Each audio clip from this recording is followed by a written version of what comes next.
오늘은 아모스 5장에 있는 말씀을 중심으로 하나님을 찾아라, 이런 제목으로 함께 은혜를 받고자 합니다. 따라 하실까요? 하나님을 찾아라. 이스라엘 12지파는 하나님 보시기에 한 사람과도 같습니다. 12지파를 하나로 보시는 하나님, 그들이 하나님 앞에 우상 숭배하고 죄를 짓고 점점 멸망의 길로 내려갈 때에 하나님은 북쪽 이스라엘을 위해서는 아모스와 호세아와 같은 선지자를 세우셨습니다. 남쪽의 유다 왕국을 위해서는 하나님께서 미가, 요엘, 이사야, 에레미야, 하박국, 스바냐 이와 같은 선지자를 보내가지고 하나님 앞에서 말씀을 대언하게 했습니다. 많은 선지자가 애언을 했지만 그 모든 선지자의 애언의 핵심은 하나님께로 돌아오라는 겁니다. 하나님을 찾으라는 것입니다. 그것이 곧 다가오는 하나님의 심판에서 구원받을 수 있는 비결이라고 외치고 있습니다. 오늘 저와 여러분도 하나님을 찾는 분들이 되기를 주 이름으로 축원합니다. 금을 찾지 말고 명예를 찾지 말고 다른 것보다도 하나님을 찾으시기를 바랍니다. 선지자들은 하나님을 바로 찾기 위해서는 두 가지 자세가 꼭 필요하다고 강조했습니다. 첫째는 마음을 다하여 하나님께 돌아오라 그랬습니다. 진심을 다해서 진실로 하나님께로 돌아와야 된다는 것입니다. 요엘서 2장 12절로 14절을 다 같이 읽습니다. 야훼의 말씀에 너희는 이제라도 금식하고 울며 애통하고 마음을 다하여 내게로 돌아오라 하셨나니 너희는 옷을 찢지 말고 마음을 찢고 너희 하나님 야훼께로 돌아올지어다. 그는 은혜로우시며 자비로우시며 노하기를 더디하시며 인애가 크시사 뜻을 돌이켜 재앙을 내리지 아니하시나니 주께서 혹시 마음과 뜻을 돌이키시고 그 뒤에 복을 내리사 너희 하나님 야훼께 소제와 전제를 드리게 하지 아니하실는지 누가 알겠느냐? 하나님께로 돌아올 때는 옷을 찢지 말고 마음을 찢고 오라 그랬어요. 이스라엘 사람들은 너무나도 억울하거나 애통하거나 분하거나 하나님 앞에 너무 간절할 때는 자기 옷을 찢습니다. 목숨 걸고 한다 이 말이에요. 기도를. 자, 이와 같이 하나님 앞에 옷을 찢는 그와 같은 종교적인 신앙적인 의식이 있는데 하나님은 그 옷 찢을 거 없다. 마음을 찢어라. 마음을 찢으라는 것은 진실을 내놓아라 하는 말씀이죠. 마음을 다하여 진심으로 하나님께로 돌아와야지 옷만 찢는다고 되는 게 아니다. 그리고 모든 백성이 다 함께 하나님 앞에 돌아와야 된다는 것입니다. 뭐 한두 사람이 아니고 어떤 대표자가 하나님께로 돌아와서 되는 것이 아니라 온 백성들이 다 하나님께 돌아와야 된다는 것이 선지자들의 예언이었습니다. 요엘서 2장 15절로 17절을 읽습니다. 너희는 시온에서 나팔을 불어 거룩한 금식일을 정하고 성회를 소집하라. 백성을 모아 그 모임을 거룩하게 하고 장로들을 모으며 어린이와 젖 먹는 자를 모으며 선량을 그 방에서 나오게 하며 신부도 그 신방에서 나오게 하고 야훼를 섬기는 제사장들은 낭실과 제단 사이에서 울며 이르기를 야훼여 우리 백성을 불쌍히 여기소서. 주의 기업을 욕되게 하여 나라들로 그들을 관할하지 못하게 하옵소서. 어찌하여 이방인으로 그들의 하나님이 어디 있느냐 말하게 하겠나이까 할지어다. 하나님은 아주 그냥 기도 내용을 가르쳐 주기까지 하셨습니다. 하나님께로 돌아올 때에 정말 마음을 찢고 돌아와야 할 대상이 누구냐? 온 백성이라 이 말이죠. 장로들도 나오게 해라. 어린 아이도 나오게 해라. 젖먹이도 나오게 해라. 막 결혼해가지고 신방에 들어가가지고 그냥 깨가 쏟아지듯이 사랑을 나누고 있는 신랑 신부도 나오게 해라. 하나님 앞에 나와가지고 정말 회개하고 금식하고 우리를 불쌍히 여겨 주소서. 이 기도가 급하지 신방에 들어앉아가지고 짝짝꿍 하는 게 중요한 게 아니다는 거죠. 오늘 하나님은 이와 같이 진실한 마음으로 마음을 찢고 하나님 앞에 나와 우리를 불쌍히 여겨 주소서. 금식하며 울면서 하나님 앞에 기도하라 그랬어요. 이것이 바로 하나님께로 돌아오는, 하나님을 찾는 자세라는 거죠. 이와 같은 자세가 없이 하나님을 찾는다는 것은 그건 바로 거짓되고 헛되다 이 말이죠. 두 번째로 하나님을 찾는 태도는 불의를 버리고 하나님을 찾으라고 하나님은 권면하고 계십니다. 모든 불의를 버리고 하나님을 찾으라. 아모스 5장 4절과 6절입니다.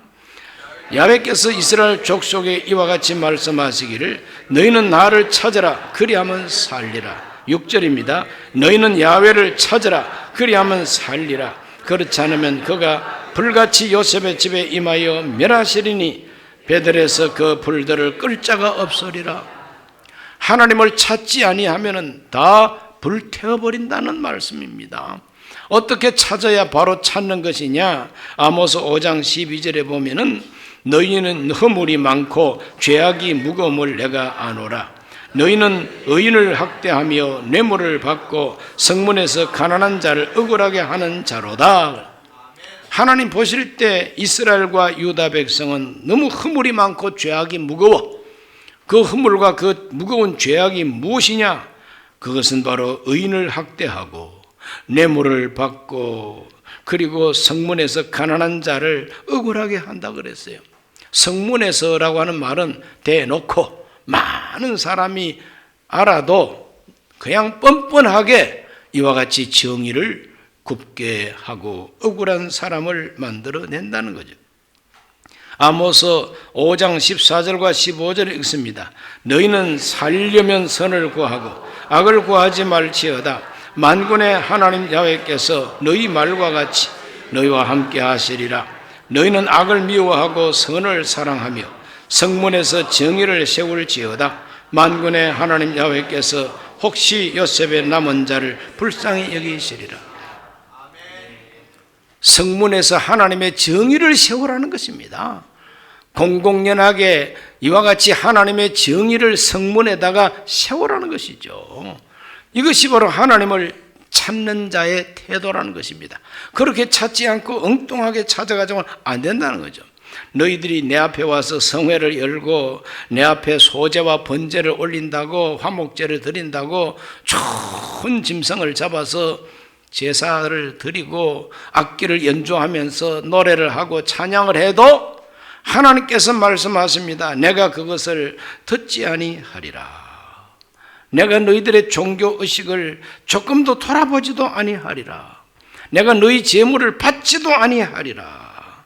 하나님은 기뻐하지 아니하리라고 21절에서 23절까지 계속 말씀하고 계십니다. 하나님은 오늘 저와 여러분이 하나님의 정의를 세울 것을 원하십니다. 아모스 5장 24절에 말합니다. 오직 정의를 물같이 공의를 마르지 않는 강같이 흐르게 할지어다. 하나님을 찾고 하나님께 돌아오는 사람은 무엇보다도 정의를 마르지 않는 강처럼 흐르게 해야 된다는 것이죠. 사람이 숨이 막히면 죽습니다. 사람의 피가 흐르지 않으면 죽습니다. 마찬가지로 하나님의 정의가 흐르지 않으면 그 나라가 죽는다 이 말입니다. 이것은 옛날 왕국만 아니라 오늘 이 시대도 마찬가지입니다. 대한민국에 정의가 흐르지 않아 하면, 하나님의 공의가 흐르지 아니하면 이 나라는 죽는다는 것입니다. 그렇기 때문에 하나님이요, 하나님을 찾는 그리스도인들부터 교회부터 하나님의 정의를 성문에다가 세워야 그것이 바로 하나님을 바로 찾는 것이 된다는 것입니다. 이사야서 1장 13절은 말합니다. 헛된 재물을 다시 가져오지 말라. 분향은 내가 가정히 여기는 바요, 월삭과 안식일과 대회로 모이는 것도 그러하니 성회와 아울러 악을 행하는 것을 내가 견디지 못하겠노라. 하나님은 종교 생활을 한답시고 악을 행하는 것을 견디지 못하겠다고 하나님이 꾸짖고 계십니다. 이사야 1장 16절과 17절입니다. 너희는 스스로 씻으며 스스로 깨끗하게 하여 내 목전에서 너희 악한 행실을 버리며 행악을 그치고 선행을 배우며 정의를 구하며 학대받는 자를 도와주며 고아를 위하여 신원하며 과부를 위하여 변호하라 하셨느니라. 이렇게 해야만 하나님 앞에 올바른 태도로 하나님을 찾는 것이다. 오늘 우리는 이런 태도로 하나님을 찾게 되시기를 주의 이름으로 축원합니다. 신약 성경 마태복음 6장 33절에서 예수께서 말합니다. 그런즉 너희는 먼저 그의 나라와 그의 의를 구하라. 그리하면 이 모든 것을 너희에게 더하시리라. 우리 예수님께서도 무조건 구원 주는 게 아닙니다. 너희는 먼저 그의 나라와 그의 의, 그의 의가 바로 정의입니다. 그의 의가 바로 공입니다. 그의 의가 하나님이 옳다고 인정하시는 것입니다.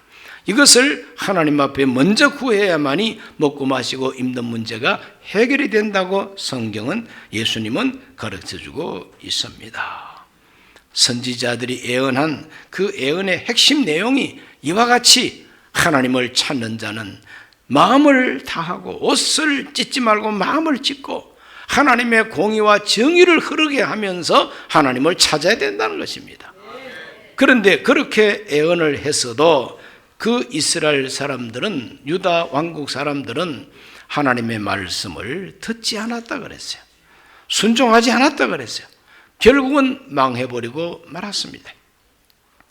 나라가 망하고 난 다음에 반성하는 마음으로 쓴 역사책이 역대상하, 역대기가 바로 그들이 망하고 난 다음에 반성하는 마음으로 쓴 책이 역대기 상하입니다.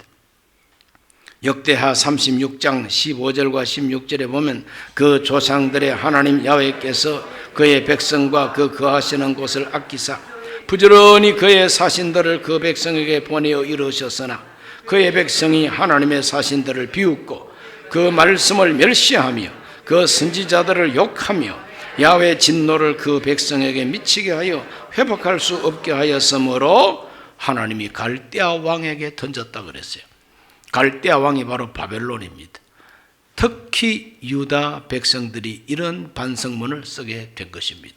오늘 저와 여러분이 하나님의 말씀 들을 때에, 죄종들이 설교하고 하나님 말씀을 증거할 때에 그 말씀에 대하여 비웃고 멸시하고 조롱하고 욕하고 싶은 마음이 생기면 곤란합니다.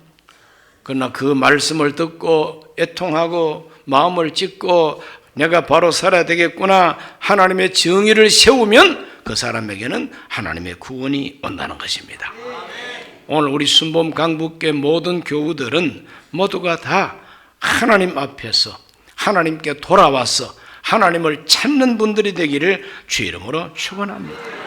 바로 이 두 가지 자세가 모든 선지자들이 한결같이 외쳤던 메시지가 됩니다.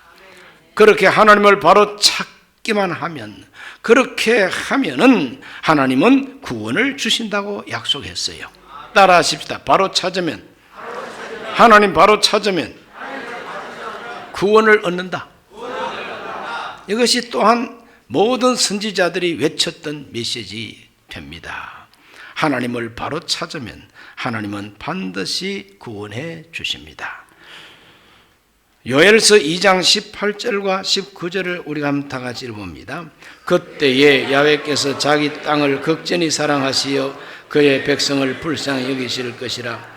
야훼께서 그들에게 응답하여 이르시기를 내가 너희에게 곡식과 새 포도주와 기름을 주리니 너희가 이로 말미암아 흡족하리라.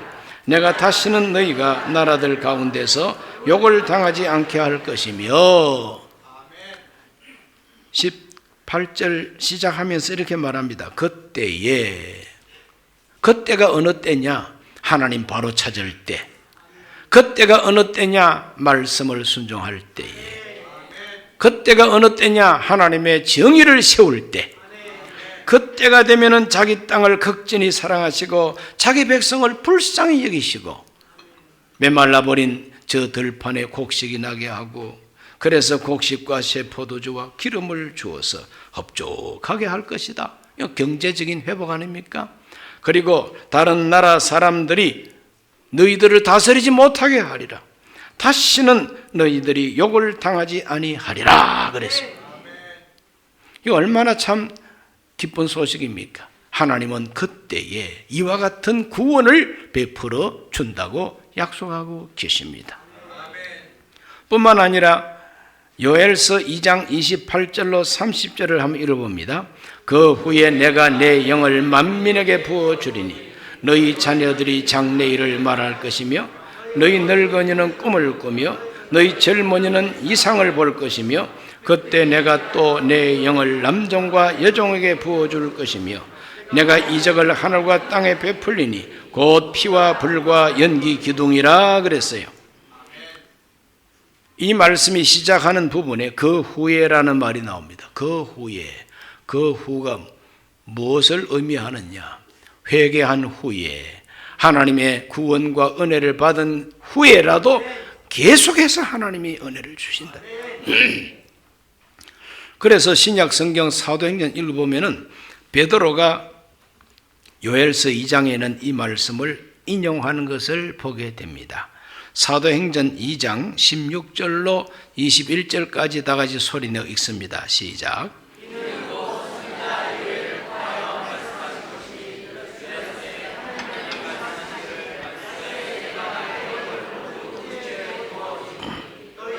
자녀들은 애언할 것이요 너희 젊은이들은 환상을 보고 너희 늙은이들은 꿈을 꾸리라. 그때 내가 내 영을 내 남종과 여종들에게 부어주리니 그들이 애언할 것이요 또 내가 위로 하늘에서는 기사를 아래로 땅에서는 징조를 베풀리니 곧 피와 불과 연기로다.